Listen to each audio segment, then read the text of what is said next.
नमस्कार, मी रोहित गावडे. तर आज आपल्याला सोडायचं होतं राहिलेल्या बागाला कॅल्शियम बोरान. मग काय गेलो सोडायला कॅल्शियम बोरान घेऊन.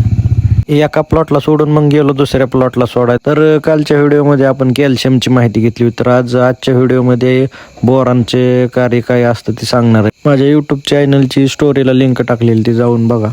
मग काय घेतलं कॅल्शियम बोरान सोडून. आज बुधवार असल्यामुळे आपल्याला 4ची कुटी लवकरच करून घ्यायची होती. काय आपल्याला कामाला कधी सुट्टी नसते. घेतलं मग पण पटा काढून घेतली कुटी करून. कुटी केली की आपल्याला जायचं होतं रानात. मग काय गेलो रानात, मस्तपैकी कांदा टाकला दुपारपर्यंत. तर कांदा टाकून झाला आपला. कांदा टाकला की आपल्याला भरायचं होतं शेणखत. मग काय शेणखताला सुट्टी असते, भरपाटी की टाकटायली पटा टायल्या भरून घेतल्या ना आपल्याला करायच्या होत्या खाली. मग काय गेलो रानात केल्या खाली. आवाजीपर्यंत आपल्याला 3 टायल्या भरायच्या झालत्या. मग काय शेवटची टायली भरली की गेलो खाली कराय. खाली केली. खाली करून जातोय का नाही तोपर्यंत आपली गुरं वाटच बघत बसली होती. मग काय गेलो गुरं पाणी पाजली. व्हिडिओ आवडला तेवढा लाईक शेअर फॉलो नक्की करा.